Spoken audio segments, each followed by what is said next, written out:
مجھے اور آپ کو بڑی سہولت سے ایمان اسلام نصیب ہوا، مشقت نہیں سہنی پڑی، تکلیف گوارا نہیں کرنی پڑی۔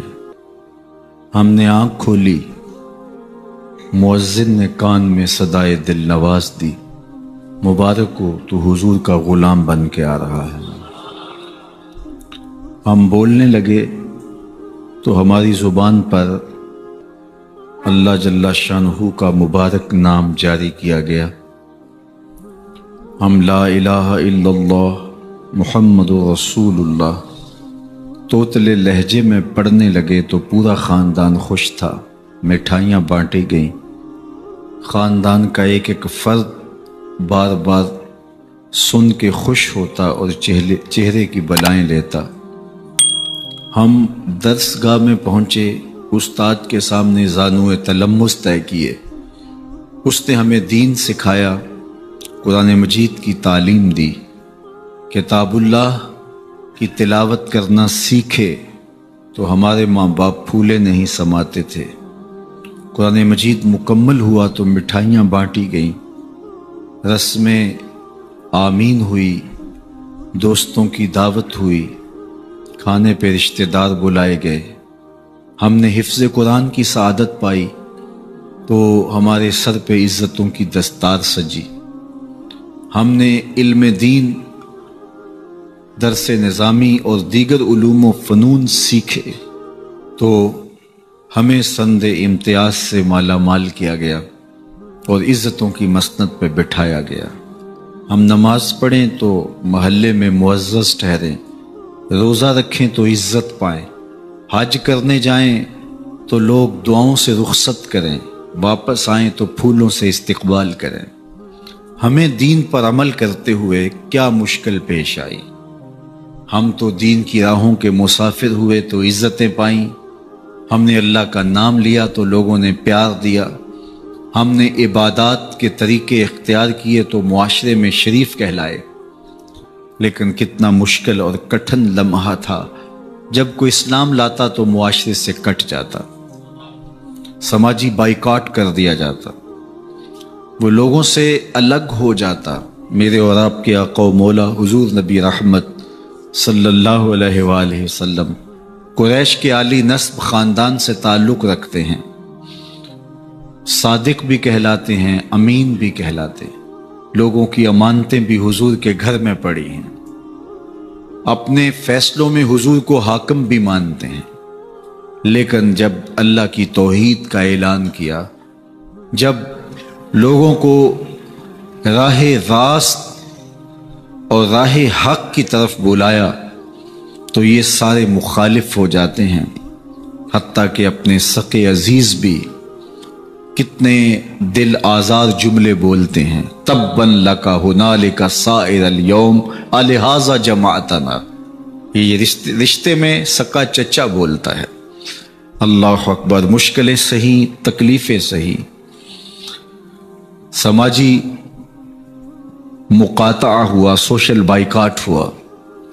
شاب ابی طالب کے 3 سال کس کٹھن حالات میں حضور اور حضور کے غلاموں نے اور خاندان والوں نے کاٹے، حتیٰ کہ درختوں کے پتے کھا کھا کے گزر اوقات ہوتی تھی۔ معاہدہ لکھ کے کعبۃ اللہ کے ساتھ لٹکا دیا گیا اور یہ اتنے سنگ دل ثابت ہوئے کہ باہر سے کوئی تجارتی قافلہ آتا جس کے پاس اغذیہ ہوتی، کھانے پینے کی اشیاء ہوتی، تو ان کو ادھر جانے نہ دیتے، مبادا کہیں یہ خرید نہ لیں۔ ان کا خیال یہ تھا کہ یہ بھوک سے دم توڑ جائیں اور نیا دین جو لے کر کے آئے ہیں وہ شعب ابی طالب میں اس گھاٹی کے اندر ہی اپنے آخری دن پورے کرے۔ لیکن جس کو اللہ نے سر بلند کرنا ہو، عزت دینی ہو، جس دین کو پوری دنیا کے اوپر غالب ہونا تھا، اس کو کون روک سکتا تھا؟ اللہ کے محبوب علیہ الصلوۃ والسلام نے محنت، تندہی، کوشش اور کد و کاوش کے ذریعے لوگوں تک پیغام حق کا ابلاغ کیا۔ سب سے پہلے حضور کی اہلیہ حضرت سیدہ خدیجہ الکبریٰ رضی اللہ تعالی عنہا ایمان لاتی ہیں۔ حضور علیہ السلام کے قریبی دوست، گہرے دوست حضرت سیدنا ابو بکر رضی اللہ تعالی عنہ ایمان لاتے ہیں۔ حضرت علی المرتضیٰ رضی اللہ تعالیٰ عنہ اگرچہ نو عمر ہے لیکن سینے پہ ہاتھ رکھ کے کہتے ہیں جان و دل فدا کروں گا حضور آپ پہ۔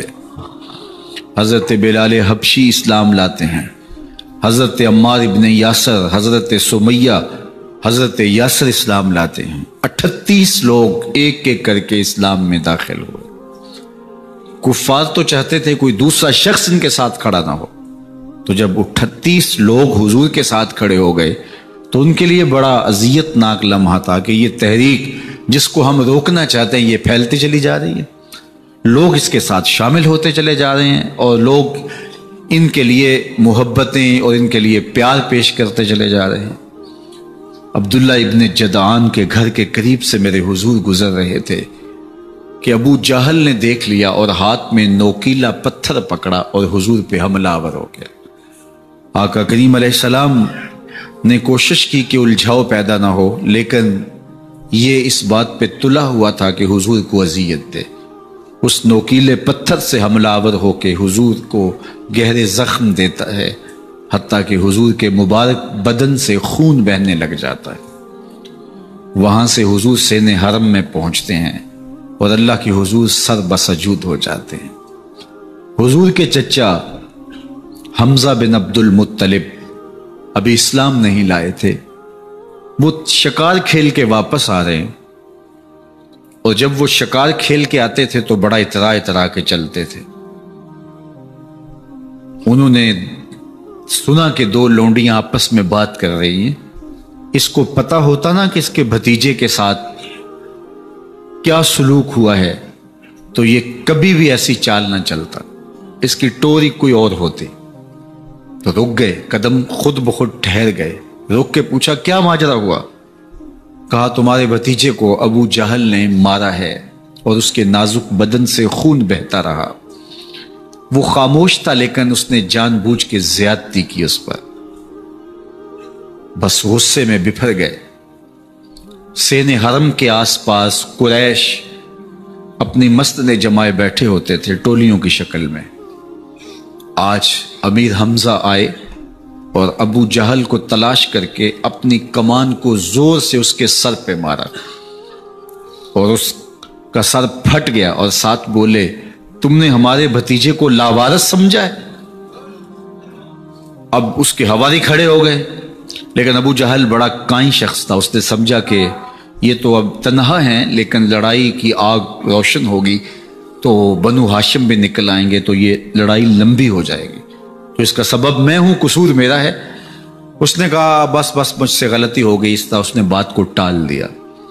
اب حضور کے چچا حضور کو ڈھونڈ رہے ہیں۔ سین حرم میں حضور علیہ السلام اللہ کے حضور سر بسجود ہیں۔ یہ پاس جا کے کھڑے ہو گئے اور کہا یا ابن اخی، اے میرے بھائی کے بیٹے، اے میرے بھتیجے، لیکن حضور سر نہیں اٹھایا۔ اللہ کے حضور اپنے دکھڑے بیان کر رہے ہیں۔ اسی کسے دے کچھ نہیں لگ دے تے نہ کوئی ساڈا دردی۔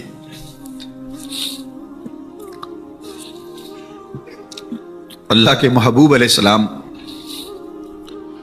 اللہ کے حضور سر بسجود ہے۔ انہوں نے پھر کہا یا ابن اخی، اے میرے بھائی کے بیٹے، اور انہیں بے چینی ہے کہ بتاؤں کہ حوصلہ رکھو میں تمہارا بدلہ لے لیا، لیکن حضور سر نہیں اٹھا رہے۔ تیسری مرتبہ پھر آواز دی، حضور نے سر اٹھایا، آنکھیں آنسوں سے بھری ہوئی تھی، تو برجستہ کہا بھتیجے میں تمہارا بدلہ لے لیا۔ میرے حضور نے فرمایا چچا مجھے اس کی کوئی خوشی نہیں ہوئی۔ یہ حیرت زدہ ہو گئے کہ اتنا بڑا کام، اس وقت مکے کا اتنا بڑا سورما، اور میں اس سے ٹکرا کے آیا ہوں اور یہ کہہ رہے ہیں مجھے کوئی خوشی نہیں ہوئی۔ قسمت اچھی تھی۔ بولے بھتیجے تم کیسے خوش ہوتے ہو؟ کہا جس رب کو میں مانتا ہوں اس کو تم بھی مان لو۔ تو امیر حمزہ کی قسمت اچھی تھی تو آگے بڑھے اور اسلام قبول کر لیا۔ 38 لوگ پہلے مسلمان تھے، یہ 39 میں مسلمان ہو گئے۔ بس ان کا اسلام لانا مسلمانوں کے لیے تسکین قلب کا ساما ہوا۔ حضور کی آنکھوں میں امٹتے ہوئے آنسو، آگے بڑھے، کعبے کو غلاف کو پکڑا، کہا اللہم اعز الاسلام باحب الرجلین الیک بعمر ابن الخطاب او بعمر ابن حشام۔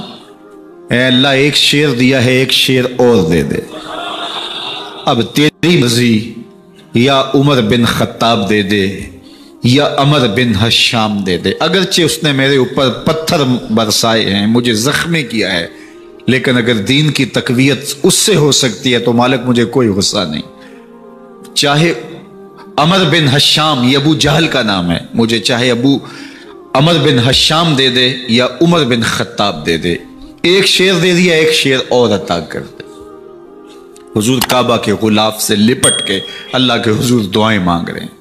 39 لوگ اسلام لا چکے ہیں، 40ویں کا انتظار ہے۔ اللہ کے محبوب علیہ السلام کی دعائیں ہیں، حضور کی التجائیں ہیں۔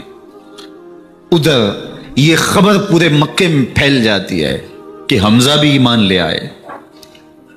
کفار پر سراسیمگی سی کیفیت پیدا ہو جاتی ہے کہ ہم تو سمجھتے تھے کہ یہ 2-4 لوگ ہیں، 10-15-20 لوگ جمع ہو جائیں گے، اور اس طرح کے لوگ بھی اگر ان کے ساتھ شامل ہو گئے تو ان کا راستہ نہیں روکا جا سکے گا۔ وہ سر جوڑ کے سوچنے لگے، ابو جہل کو کوسنے دینے لگے، اس نے کیوں یہ ظلم کیا کہ اس کا نتیجہ یہ پھر ہمیں بھگتنا پڑ رہا ہے۔ اس کے لیے کوئی تدبیر کرنی چاہیے، اس کے لیے کوئی حکمت سوچنی چاہیے۔ 26 سال کا نوجوان ہے، خطاب کا بیٹا ہے، نام عمر ہے، اپنے گھر کے اندر پیچ و تاب کھا رہا ہے کہ اگر یوں ہی اسلام پھیلتا رہا تو ہمارے بتوں کے خلاف اٹھنے والا یہ نظم اتنا پھیل جائے گا کہ روکنا مشکل ہو جائے گا، آباء و اجداد کی کہانیاں ختم ہو جائیں گی، یہ ایک نیا دین ایسے پنپتا رہا تو پھر اس کو روکا نہیں جا سکے گا۔ کون روکے؟ دل میں خیال آیا اس کا ایک ہی حل ہے کہ بانی اسلام کی زندگی کا چراغ گل کر دیا جائے، لیکن یہ اتنا بڑا کام کون کرے؟ سوچا خود کروں گا۔ اٹھتی جوانی اور یہ پہلوانی کا زمانہ تھا عمر بن خطاب کا، اعضاء میں توانائی، طبیعت میں جوش، تلوار حمائل کی۔ دوپہر کے وقت خیال آیا تو کڑکتی دوپہر میں چل پڑے۔ سنسان گلیاں ہیں، سخت گرمی ہے، لوگ دیواروں سے لگ کے چلتے ہیں اگر کوئی کسی کو کسی مجبوری کے تحت کہیں جانا بھی پڑے، لیکن یہ مست ہاتھی کی طرح اپنے ارادے کو عملی جامہ پہنانے کے لیے گھر سے نکل پڑتے ہیں، اور اس انداز سے تلوار حمائل کیے ہوئے آگے بڑھ رہے ہیں۔ نعیم بن عبداللہ آگے سے آ رہے تھے، آنکھوں میں اترا ہوا نشہ دیکھا، کہانی سمجھ گئے، یہ بھی مسلمان ہو گئے تھے لیکن ابھی ایمان ظاہر نہیں کیا۔ کہا عمر کدھر کے ارادے ہیں؟ کہا بانی اسلام کا چراغ بجھانے جا رہا ہوں، یہ روز روز کی کہانی ختم کرنے جا رہا ہوں۔ آج حمزہ ایمان لائے ہیں، کل کوئی اور آ جائے گا، پھر اس تحریک کو روکنا مشکل ہو جائے گا۔ نعیم بن عبداللہ مسکرا کے بولے گھر کی خبر لی ہے؟ کہا کیا ہوا میرے گھر کو؟ کہا تمہاری بہن فاطمہ بھی اس محمد کی غلام بن گئی ہے، تمہارا بہنوئی سعید بن زید بھی اس کا نوکر بن گیا ہے۔ بس بپھر گئے، وہ جو غصہ تھا وہ ادھر منتقل ہو گیا، بہن کے گھر کا رخ کیا۔ جب دروازے پہ پہنچے تو اندر سے قرآن پڑھنے کی آواز آ رہی ہے، جو کہا گیا تھا، جو سنا تھا، اس کا یقین پیدا ہو گیا۔ زور زور سے دروازے کو کھٹکھٹانے لگے۔ بہن نے دیکھا کہ بھائی ہے، جو قرآن پڑھ رہا تھا اس کو چھپا دیا اور خود دروازہ کھولا، بس پیٹنا شروع کر دیا، مار مار کے سر پھوڑ دیا، خون بہ رہا ہے۔ جب سر پھٹ گیا تو فاطمہ بنت خطاب بولی عمر تم خطاب کے بیٹے ہو، میں بھی خطاب کی بیٹی ہوں، سن لو محمد کا دامن نہیں چھوڑو گی، جو کرنا ہے کرو۔ جب یہ تیور دیکھے تو عمر کی حیرت انتہا کو چھو گئی، یہ کون سی قوت ہے جس نے ایک عورت کے اندر یہ جذبے رکھ دیے؟ کہا اچھا بتاؤ تم کیا پڑھ رہے تھے؟ کہا تم ناپاک ہو، تمہیں نہیں دوں گی۔ کہا کیسے دو گی؟ کہا پہلے غسل کرو۔ عمر غسل کر رہا ہے، سودا لینے کے لیے بازار گئے، ہاتھ اس کے بکے جس کے خریدار گئے۔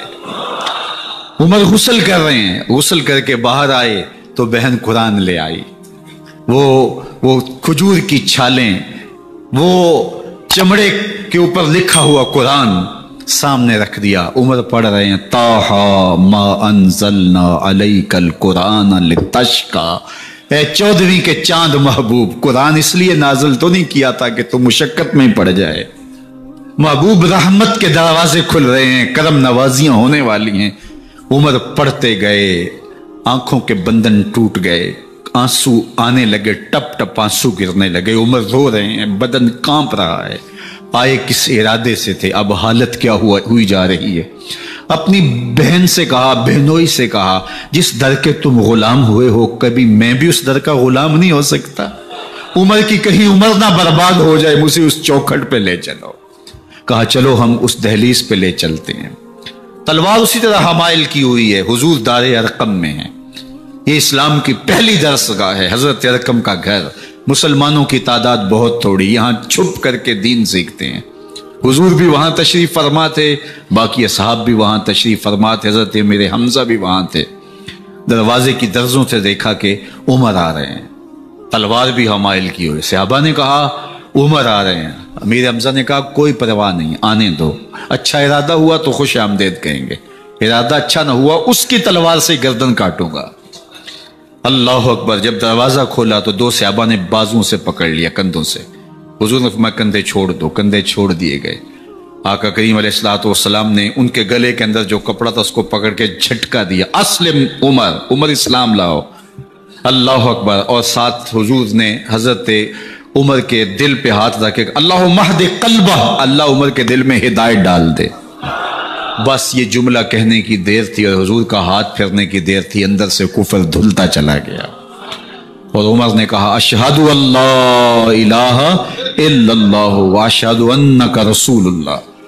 جب یہ پڑا کلمہ تو حضور کی زبان سے بے ساختہ نکلا اللہ اکبر، اور صحابہ نے بھی اللہ اکبر کہا، اور اس زور سے کہا کہ مکے کی گلیاں گونجنے لگی۔ اب عمر ایمان لانے کے بعد حضور کی خدمت میں حاضر ہو کے عرض کرتے ہیں حضور کیا ہم حق پہ نہیں ہیں؟ فرمایا ہم حق پہ ہیں۔ کہ اللہ کا دین سچا نہیں ہے؟ فرمایا اللہ کا دین سچا ہے۔ کہا کہ آپ اللہ کے سچے نبی نہیں ہیں؟ فرمایا میں اللہ کا سچا نبی ہوں۔ تو فرمایا پھر ہم چھپ کے نماز کیوں پڑھیں؟ کہا کہ عمر تم جانتے ہو حکمت ہے، اتنے جو ہے وہ ہماری تعداد نہیں، اور کفار کا جور و ظلم و ستم۔ عرض کی حضور ہم کعبۃ اللہ میں جا کے نماز پڑھیں گے۔ مسلمانوں کی دو صفیں بن گئی، ایک صف کی قیادت امیر حمزہ کر رہے ہیں، ایک صف کی قیادت حضرت فاروق اعظم کر رہے ہیں، درمیان میں حضور چل رہے ہیں، اور روایات میں آتا ہے حضرت عمر چلتے جاتے ہیں اور ساتھ لا الہ الا اللہ پڑھتے چلے جا رہے ہیں۔ اور پھر جا کے وہاں پہنچے تو وہاں جو صنادید قریش تھے ان پر سختہ طاری ہو گیا۔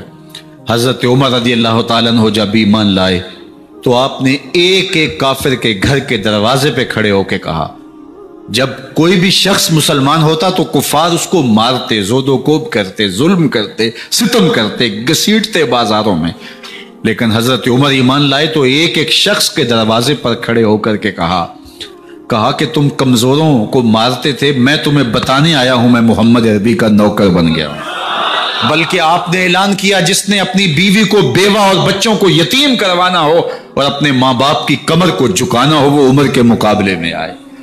اللہ اکبر۔ زنیرہ نامی ایک خاتون تھی، بہت کمزور، راوی کہتا ہے کہ اس کی ہڈیوں میں گودا نہیں تھا، عشق رسول تھا، اور اس کا ظالم آقا اس کو مارتا ہے، اور جب مار مار کے تھک جاتا ہے ادھر سے عمر آ رہے ہیں، یہ اسلام لانے کے پہلے کی کہانی ہے، تو ادھر سے عمر آ رہے ہیں تو اس نے کہا عمر تم جوان آدمی ہو تو یہ چھوڑتی نہیں ہے اپنے نبی کا نام، ذرا تم آؤ۔ تو عمر کوڑا پکڑ لیتے ہیں، اسے مارتے ہیں، مارتے مارتے تھک جاتے ہیں تو پانی پینے لگتے ہیں، تو کہتے ہیں مجھے تیرے پہ ترس نہیں آیا لیکن میں ذرا پانی پینے لگا ہوں، اور پھر گلے کے اندر کپ ڈال کر کے کوڑا اور اس کی رسی کو بل دیتے ہیں، اور اس کی آنکھیں باہر نکل آتی ہیں، اور کہتے ہیں بلا اپنے نبی کو جو تیری آنکھوں کی بینائی واپس کرے۔ اللہ اکبر. تو اس نے آسمان کی طرف منہ کر کے کہا مالک میں کبھی بھی آنکھوں کی بینائی نہ مانگتی، لیکن اب تیرے نبی کی عزت کا سوال ہے، آنکھوں کی بینائی واپس ہو جاتی ہے. زنیرہ کو بڑا مارا.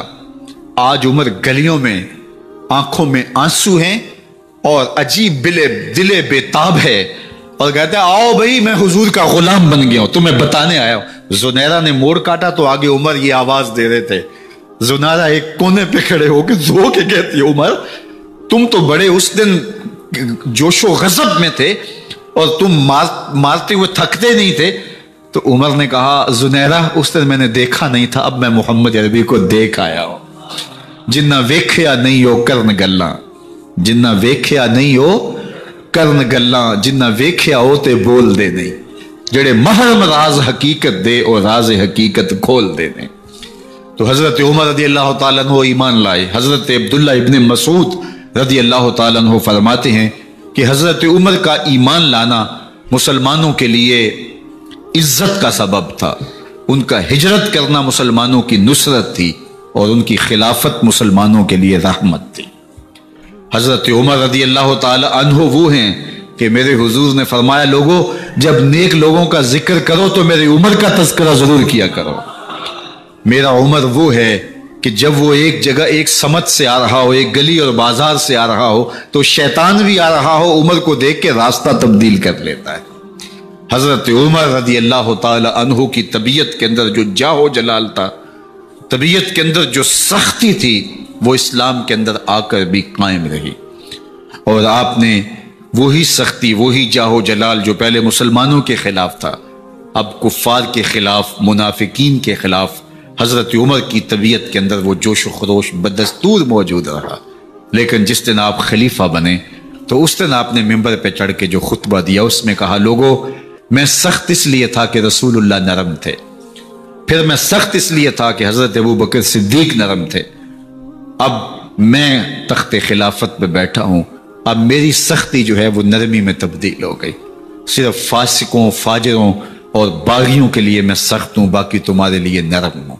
سب سے کم جو تنخواہ بیت المال سے اگر کسی وجود نے لی ہے تو وہ حضرت عمر رضی اللہ تعالیٰ عنہ نے لی ہے. صرف 2 جوڑے لیتے تھے سال میں، اور راوی کہتا ہے کہ میں نے دیکھا ہے کہ اس میں بھی 17 پیوند لگے ہوتے تھے. حضرت عمر رضی اللہ تعالیٰ عنہ کا طرز زندگی، آپ کا انداز معاشرت اور آپ کا انداز خلافت، ہر لمحہ آپ کی زندگی کا اٹھا کے دیکھیے کتنی مرتبہ قرآن حضرت عمر کی رائے کے مطابق نازل ہوا ہے. اللہ تعالیٰ جل شانہ نے ان کو صاحب الہام بنایا تھا. ہر امت میں کوئی صاحب الہام ہوتا ہے، حضور کی امت کا صاحب الہام حضرت عمر رضی اللہ تعالیٰ عنہ، اور آقا کریم نے انہیں اپنا وزیر قرار دیا. فرمایا میرے 2 وزیر آسمانوں میں ہیں، 2 وزیر زمینوں میں ہیں. آسمانوں کے وزیر ابو جو ہے وہ جبرائیل اور میکائیل ہیں، اور زمین کے وزیر ابو بکر اور عمر ہیں رضی اللہ تعالی عنہما. تو اللہ تعالیٰ جل شانہ نے حضرت سیدنا صدیق اکبر کے بعد حضرت سیدنا عمر بن خطاب رضی اللہ تعالیٰ عنہ سے جو کام لیا، مختصر دور خلافت کے اندر 10 سال 6 ماہ 4 دن آپ نے خلافت فرمائی ہے. لیکن کہاں سے چلے اور یہاں مکران تک، بلوچستان کا حصہ ہے، یہاں تک آپ کے سلطنت کی حدود وسیع ہوئی. ادھر آرمینیا تک جا پہنچے، حمص فتح کیا، قادسیہ، یرموک. آپ ذرا دیکھیے کہ کہاں تک آپ کی فوجوں کے گھوڑے دوڑتے رہے، اور اللہ تعالیٰ جل شانہ نے ان کو جو توانائی، عدل و انصاف کی قوت عطا فرمائی. اللہ اکبر. جب زمین پہ عدل کیا ہو تو زمین بھی حکم مانتی ہے، اور حضرت عمر وہ تھے جن کا حکم ہوائیں بھی مانتی تھی، زمین بھی مانتی تھی، جن کا حکم جو ہے وہ آگ بھی تسلیم کرتی تھی اور دریا بھی ان کا حکم مانا کرتے تھے. مصر کے اندر رسم بد جاری تھی، یہ رسم بد جاری تھی کہ سال کے بعد 1-2 شیزہ کو زیورات پہنا کے اچھے لباس میں ملبوس کر کے دریا کی بھینٹ چڑھایا جاتا، اس کی قربانی دی جاتی، اس کا خون بہتا تو دریا چلتا. جب اسلام مسلمانوں نے مصر فتح کیا تو گورنر نے لکھا کہ اسلام تو اس طرح کی رسوم کی اجازت نہیں دیتا، لیکن خشک سالی ہے، لوگوں کی فصلیں ویران پڑی ہیں، تو حضرت کیا کیا جائے؟ تو حضرت عمر رضی اللہ تعالیٰ عنہ کو جب قاصد آ کے پیغام دیتا ہے تو کاغذ کے ٹکڑے پہ لکھتے ہیں بسم اللہ الرحمن الرحیم، مصر کے نیل کی جانب عمر کا خط لکھتے ہیں، اے نیل اگر تو اللہ کے حکم سے چلا کرتا ہے تو چل، ورنہ ہمیں تیرے چلنے کی کوئی حاجت نہیں ہے۔ اور قاصد کو کہا یہ خط لے جاؤ اور جا کے دریائے نیل میں پھینک دو۔ قاصد جا کے خط دریائے نیل میں پھینک دیتا ہے، پانی آتا ہے، ایسا دریائے نیل چلا 14 صدیاں ہوئی ہیں آج تک کبھی بند ہی نہیں ہوا ہے۔ دریا حکم مانتے ہیں، آگ نکلتی ہے، لوگ حضرت عمر رضی اللہ تعالی عنہ کے پاس آئے، حضرت لاوا پھوٹا ہے، آگ نکل رہی ہے اور مدینے کی طرف بڑھ رہی ہے، اب کیا کیا جائے؟ فائر بریگیڈ تو زمانے میں تھی نہیں۔ عمر نے اپنی قمیض اتاری، جس قمیض پہ 17 پیوند لگے ہوئے تھے چمڑے کے، کہا یہ قمیض لے جاؤ، جدھر آگ بڑھ رہی ہے آگے ڈھالنا، آگ پیچھے بھاگ جائے گی۔ زلزلہ آتا ہے تو زمین پہ دھڑا مارتے ہیں، زمین رک جا، کیا عمر نے تیری چھاتی پہ عدل نہیں کیا ہے؟ تو یہ عمر ہیں رضی اللہ تعالی عنہ کہ جن کے انصاف کی وجہ سے، جن کے عدل کی وجہ سے اللہ تعالیٰ کی رحمات اور اس کی برکات کا نزول ہوتا تھا، اور اللہ تعالیٰ نے مسلمانوں کو وہ آبرو مند حکومت دی۔ کائنات کی تاریخ کے اندر ایسی حکومت آپ نے نہیں دیکھی ہوگی جو حضرت عمر نے حکومت کی ہے۔ اللہ اکبر۔ فرمایا فرات کے کنارے پہ ایک کتا بھی پیاسا مر گیا تو اس کا حساب بھی عمر سے ہوگا۔ جب اتنے علاقے فتح ہو گئے تو ایک دن حضرت عمر بیٹھ کے رو رہے تھے، تو کسی نے کہا حضرت رو کیوں رہے ہیں؟ فرمایا کہ میں اس لیے رو رہا ہوں کہ فلاں پل سے بکریاں گزری ہیں، تو پل کے اندر شکستگی تھی، ٹوٹا ہوا تھا پل درمیان میں کچھ، اس میں ایک بکری کی ٹانگ ٹوٹ گئی ہے، تو میں ڈرتا ہوں کہیں اس کا حساب نہ لیا جائے، کہ میرا رب یہ نہ پوچھے کہ عمر تو نے پل صحیح تعمیر نہیں کروائے تھے کہ ایک بکری کی ٹانگ کیوں ٹوٹی ہے۔ یہ ہیں حضرت عمر رضی اللہ تعالی عنہ۔ اللہ اکبر۔ حضرت سیدنا عمر رضی اللہ تعالیٰ عنہ کی پوری زندگی آپ دیکھ لیجئے، آپ دن کو گھر میں بیٹھتے ہیں، دربار خلافت میں بیٹھتے ہیں، اور آپ کا دربار خلافت کیا ہے؟ کوئی عالی نصب محل نہیں ہے، مسجد نبوی کا صحن ہے، وہاں بیٹھ کے فیصلے ہو رہے ہیں۔ باہر سے سفیر آتا ہے اور آ کے پوچھتا ہے کہ میں امیر المومنین کے، مسلمانوں کے حکمران کے دارالامارہ میں محل میں جانا ہے، تو وہ مسکرا کے کہتے ہیں ہمارے امیر کا تو کوئی محل نہیں ہے۔ کہا کہاں ہے تمہارا امیر؟ کہا مسجد نبوی میں ہوگا یا بیت المال کی اونٹوں کی دیکھ بھالی کر رہا ہوگا، ان کی دیکھ بھال میں لگا ہوگا۔ وہ جب گئے تو مسجد میں نہیں ہے، اللہ اکبر، وہاں گئے تو وہاں بھی نہیں ہے۔ پھر کیا دیکھتے ہیں کہ عمر رضی اللہ تعالی عنہ جنت البقیع کے پاس ایک درخت کے نیچے اینٹ کا سرانہ رکھ کے سوئے ہوئے ہیں۔ تو اس نے کہا عمر تو نے عدل کیا ہے، تجھے کچی اینٹ پہ بھی نیند آ گئی، ہمارے حکمرانوں نے انصاف نہیں کیا، اور وہ بند اور محفوظ کمروں کے اندر بھی سکون اور چین کی نیند نہیں سو سکتے۔ حضرت سیدنا عمر رضی اللہ تعالیٰ عنہ نے اس طرح ان امور سلطنت نبھائے۔ آپ دن کو لوگوں کی دیکھ بھالی کرتے، لوگوں کی ضروریات سنتے سمجھتے، اور جب رات پڑتی لوگ سو جاتے، عمر مدینے کی گلیوں میں پہرا دیتے۔ کائنات نے کوئی ایسا بھی حکمران دیکھا ہوگا؟ اللہ اکبر۔ وہ مجاہد جو مختلف محاذات پہ گئے ہوئے ہوتے، ان کے گھروں کی دیکھ بھالی کرتے، ان کی ضروریات کا خیال رکھتے، ان کی آبرو کا پہرا دیتے۔ راتوں کی تنہائیوں کے اندر حضرت عمر اٹھتے اور جا کے گشت کرتے، چکر لگاتے، دیکھتے کوئی آنکھ پر نم نہ ہو، مفلسی کا کسی گھر میں ماتم نہ ہو، لوگوں کی ضروریات کا خیال رکھتے۔ اللہ اکبر۔ ایک دن حضرت عمر رضی اللہ تعالیٰ عنہ ایک گھر کے قریب سے گزرے، گھر سے دھواں نکل رہا تھا، سوچا کوئی مہمان ہوگا، گزر گئے۔ تھوڑی دیر کے بعد پھر دوبارہ اس گلی سے گزر ہوا تو پھر دھواں نکل رہا تھا، پھر گزر گئے۔ 2 گھنٹے کے بعد پھر دوبارہ ادھر سے گزران ہوا تو پھر دھواں نکل رہا تھا۔ رات کا پچھلا پہر ابھی تک گھر سے دھواں نکل رہا ہے۔ عمر رضی اللہ تعالیٰ عنہ نے دروازے کو کھٹکھٹایا، اندر سے خاتون کی آواز ہے، اس وقت کون ہے؟ کہا ایک مسافر ہوں، پوچھنا چاہتا ہوں تمہارے گھر سے دھواں کیوں نکل رہا ہے رات کے اس پہر؟ کہا تمہیں اس سے کیا غرض؟ کہا نہیں مجھے تشویش ہوئی ہے۔ تو اس نے کہا عمر کی جان کو رو رہی ہوں۔ حضرت عمر رضی اللہ تعالیٰ عنہ نے کہا کیا ہوا؟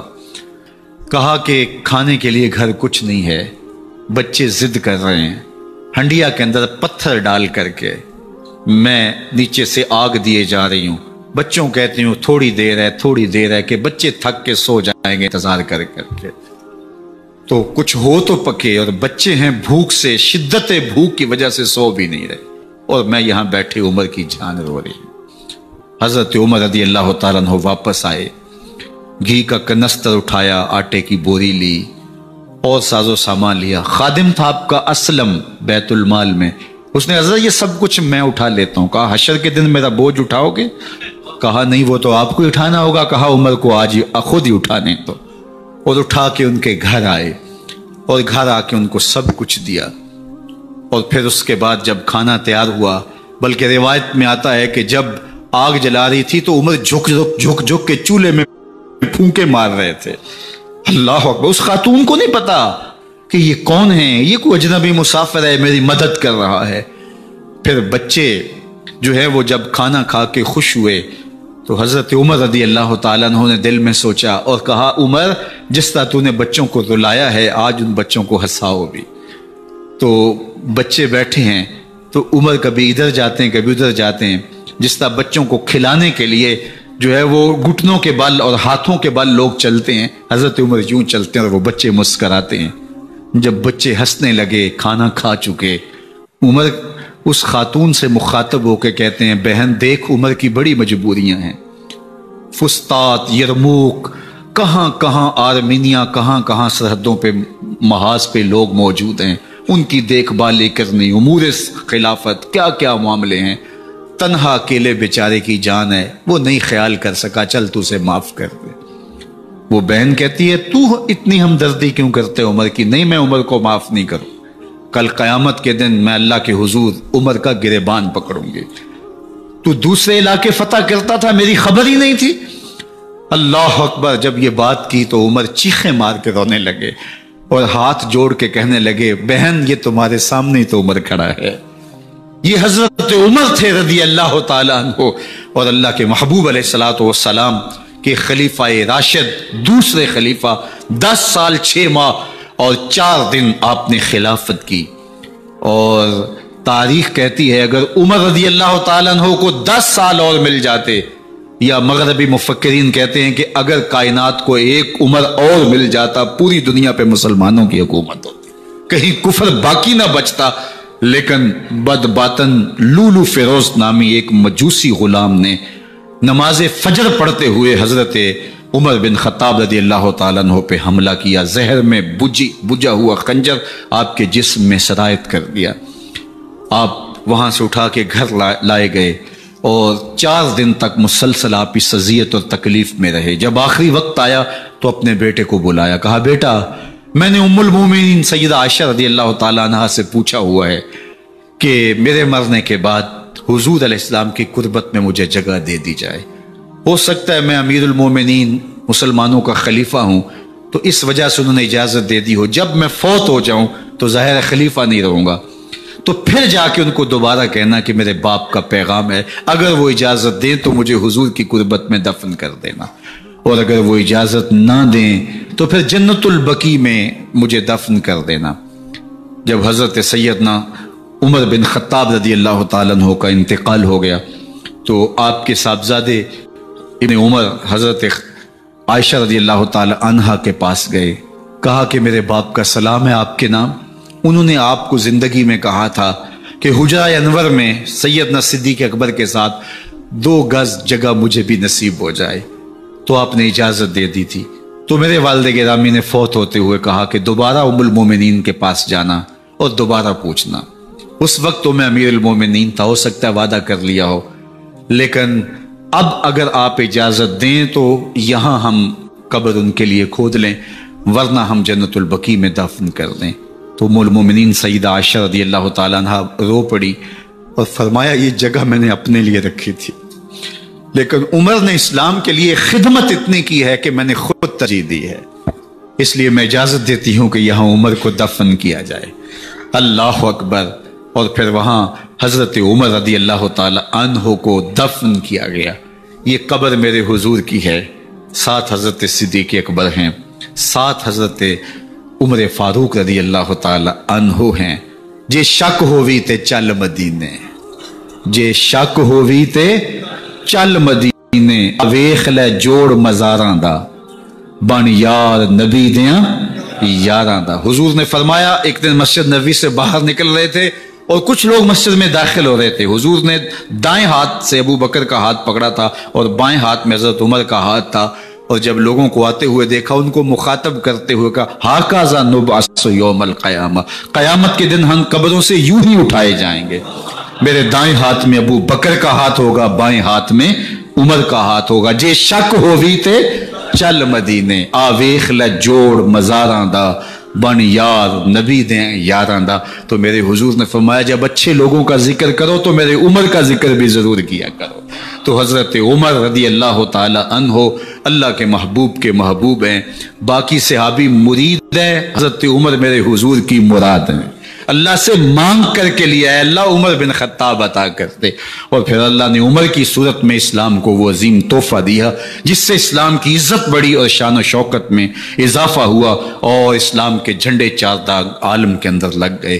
اللہ مجھے آپ کو حضرت عمر کے نقوش پاک کی برکتیں عطا فرمائے، اور ہمارے حکمرانوں کو ان کے نقوش پاک کو خضرا بناتے ہوئے اسلامی سلطنت کے خد و خال واضح کرنے کی توفیقات سے مالا مال کرے۔ انشاءاللہ اگلا جمعۃ المبارک 10 محرم کو ہی ہے، اور 12 بجے سے لے کے نماز عصر تک ہر سال ہم 10 محرم کا اجتماع کرتے ہیں۔ تو اس مرتبہ انشاءاللہ جمعۃ المبارک کا خطبہ بھی اس میں شامل ہو گیا، اور زیادہ برکات اس کی نصیب ہوں گی، اور نماز جمعہ کے بعد انشاءاللہ جو ہے وہ محفل پاک بھی ہوگی جس میں عالی مرتبت ثناء اور مبلغین کے خطاب ہوں گے۔ تو اگلے جمعۃ المبارک کو انشاءاللہ آپ سے دوبارہ ملاقات ہوگی۔ آپ تشریف لائیے گا، دوستوں کو ترغیب دیجیے گا۔ اللہ آپ سب کو جزائے خیر دے، دنیا آخرت کی بلائیاں آپ کا مقسوم کرے۔